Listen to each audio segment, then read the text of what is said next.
Twelfth class physics atom and nuclei. पिछली video मैंने बता दिया था एटम्स के बारे में हम पूरी कंसेंट्रेसी के साथ आगे बढ़ेंगे। प्यारे बच्चों, एटम्स के लिए क्या करेंगे आप? इमेजिन कीजिए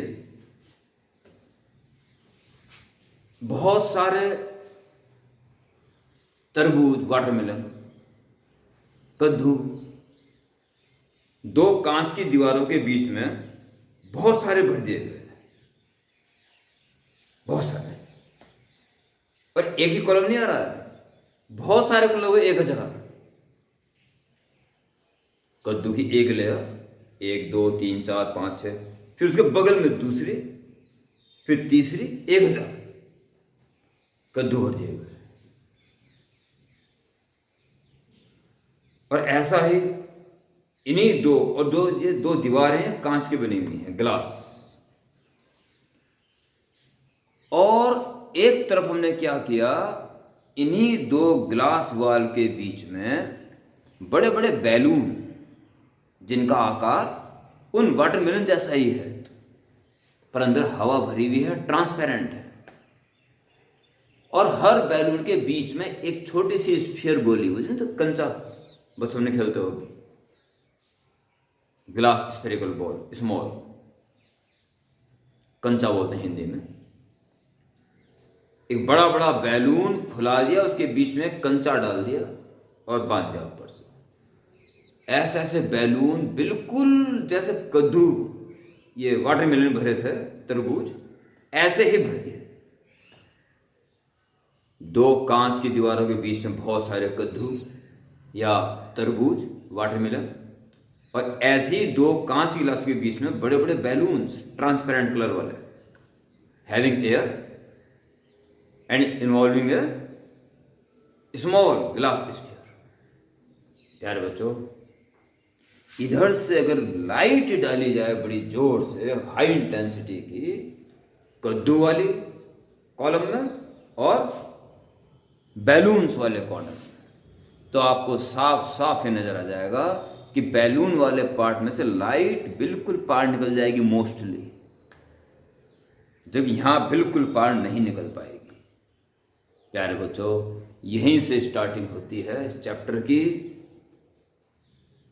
एटम एक वाटरमेलन की तरह है, ऐसा थॉमसन ने कहा था, परंतु एक्सपेरिमेंट जब रदरफोर्ड ने किया तो ऐसा दिखाई दिया जैसे बैलून वाला case.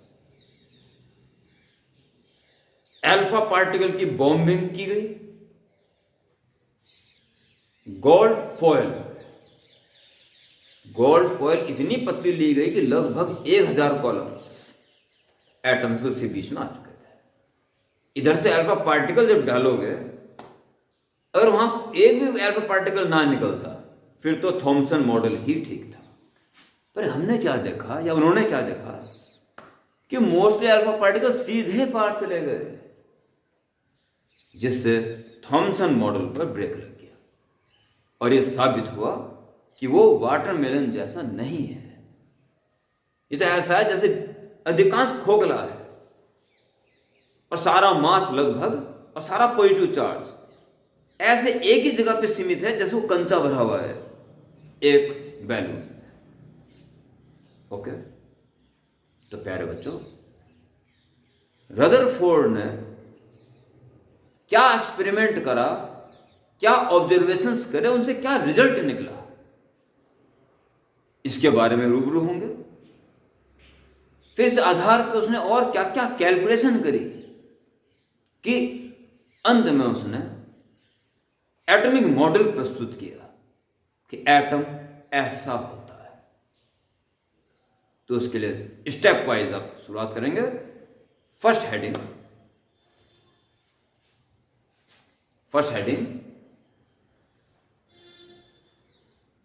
Rutherford's alpha particle scattering experiment, head ना लेंगे, और उसके नीचे शॉर्ट हेडिंग पड़ेगी observations and conclusions.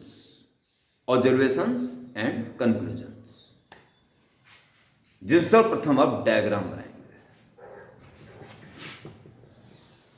Atom, nucleus, बहुत छोटे पार्ट, मोस्टली अल्फा पार्टिकल्स, सीधे चले गए।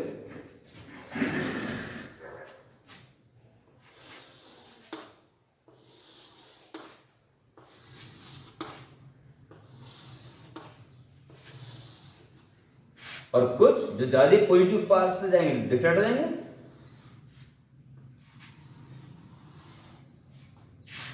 और कुछ बहुत कम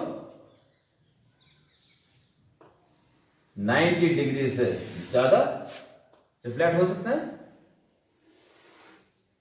और कुछ तो बिल्कुल पाथ पे रिटर्न बैक लेंगे, रिटर्न बैक।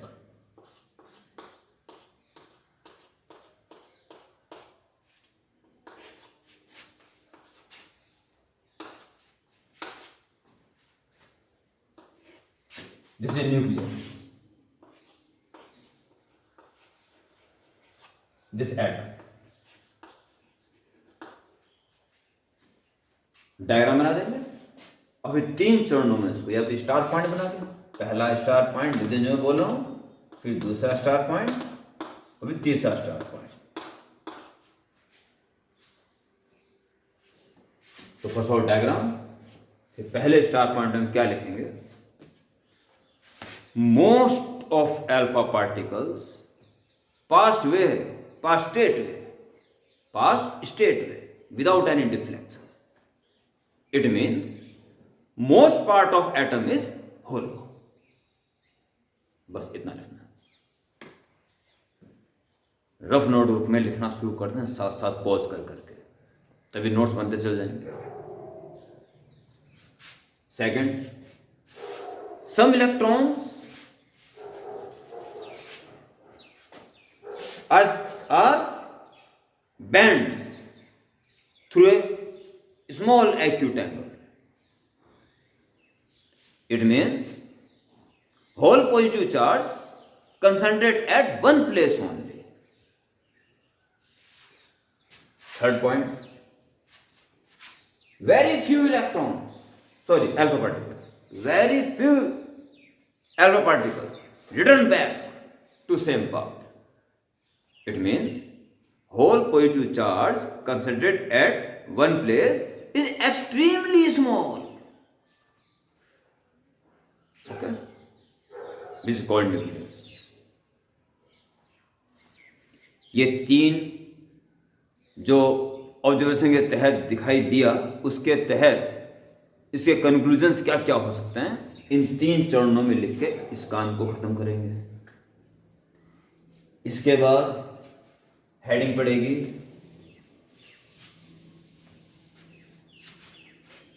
Impact parameter.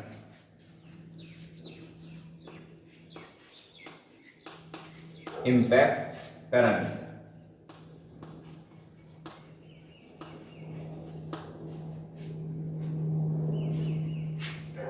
ये एटम का साइज, ये न्यूक्लियस का सेंटर। और अल्फा पार्टिकल्स चाहे वो सीधा जाए, चाहे डिफ्लेक्ट हो, चाहे मोर डिफ्लेक्ट हो, जब तक वो इससे बहुत दूर है तो सीधे जा रहा है। अल्फा पार्टिकल ये इसका पाथ है, यहां तक आता है भले ही बैंड जाए।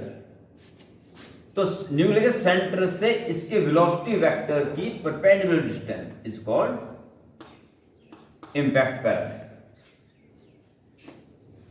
अल्फा पार्टिकल्स के वेलोसिटी वेक्टर की न्यूक्लियस के सेंटर से परपेंडिकुलर डिस्टेंस, और कब, जो ये पार्टिकल इस एटम से काफी दूर है, इज कॉल्ड इम्पैक्ट पैरामीटर। तो हेडिंग डाल के डायग्राम अवश्य बनाएं, और क्या लिखना है अब सुन लें, फाइनल ये लिखना जो मैं अब बोल रहा हूं। Impact parameter is defined as the perpendicular distance of velocity vector of alpha particle from centre of nucleus when it is far away from atom या न्यूक्लियस। ओके, इसके बाद प्यारे बच्चों नेक्स्ट हेडिंग,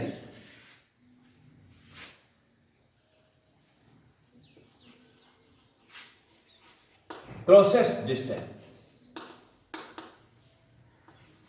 क्लोजेस्ट डिस्टेंस, जैसे ये क्या है कि सेंटर ऑफ न्यूक्लियस है।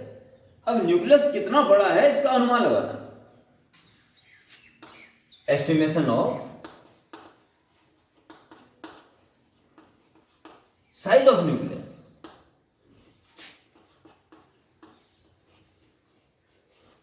Size of nucleus, alpha particle में उन अल्फा पार्टिकल के ऊपर विचार किया गया जो रिटर्न बैक हुए सेम पाथ में।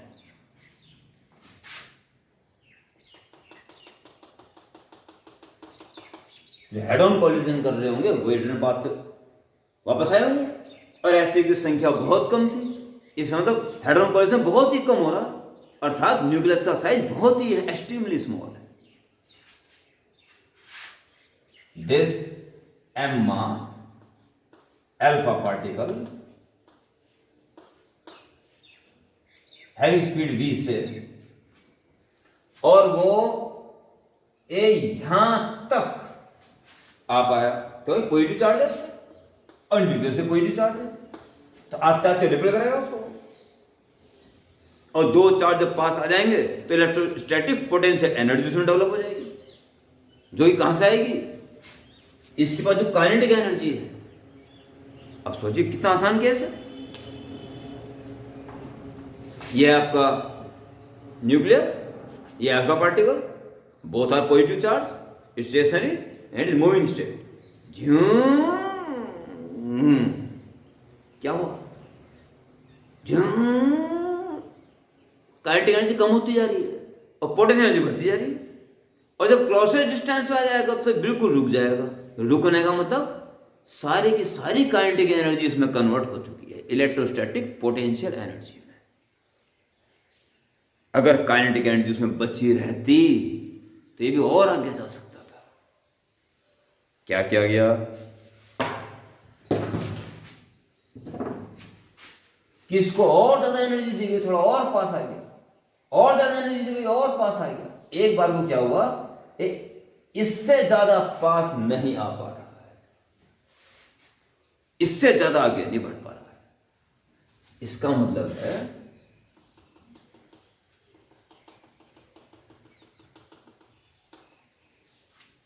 ये या तो न्यूक्लियस का साइज है या न्यूक्लियस इससे भी छोटा है, अर्थात न्यूक्लियस की अपर लिमिट तो ये है कम से कम।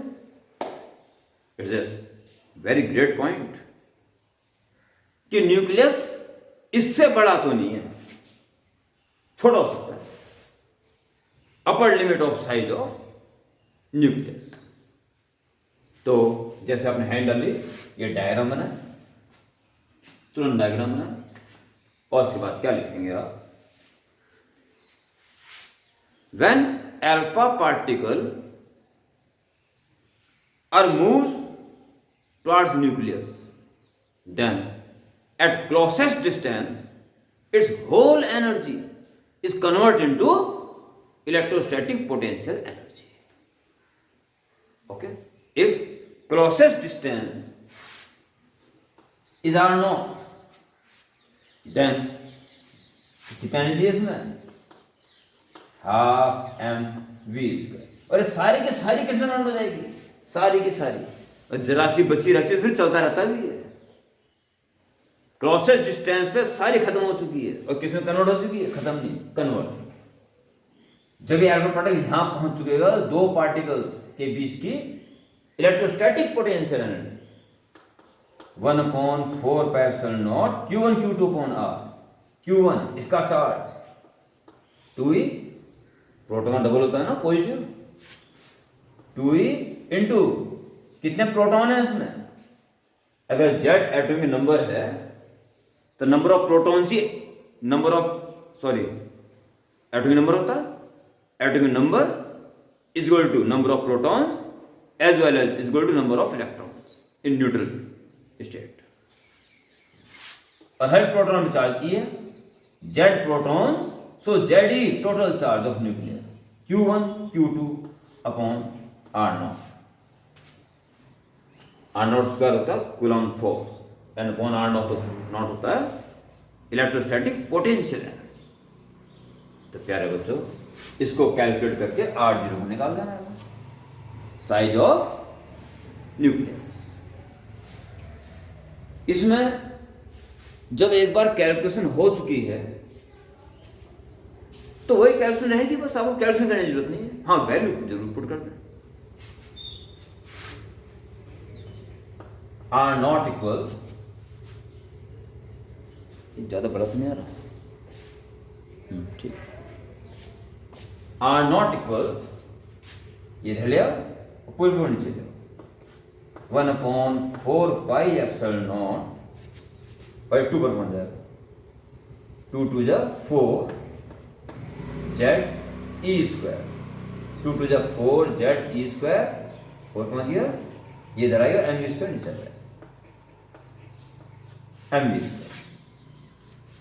सो continue R0 is equal to 1/4πε0 9 into 10 raised power 9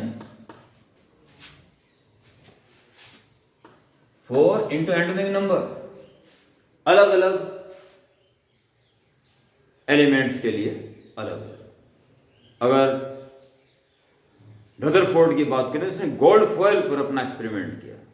so take for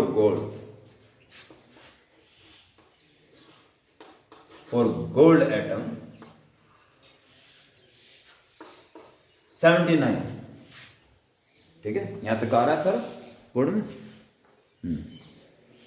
79 into E square 1.6 into 10⁻19 square upon mass 6.67 into 10⁻27 और ऑलमोस्ट 2.1 इंटू 10⁻7 स्पीड तक उसने इसकी स्पीड बढ़ा दी थी होल स्क्वायर। प्यारे बच्चों, ये लगभग 10⁻⁻14 मीटर के ऑर्डर का आ जाता है। न्यूक्लियस की रेडियस इतनी या इससे भी छोटी है। ओके, अन्य प्रेडिक्शंस, अन्य ऑब्जर्वेशंस के बेस पे ये 10⁻15 तक आती है। और यही प्रैक्टिकल यूनिट सबसे छोटी V है, जिसे कहा जाता है 1 fermi. 1 fermi is equal to 10⁻15 metre.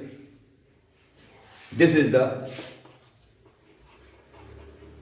Upper limit of nucleus, ठीक है। और इसके बाद मेरे प्यारे बच्चों हेडिंग डाल दें for next video, Rutherford's atomic model. Okay, and wait next video.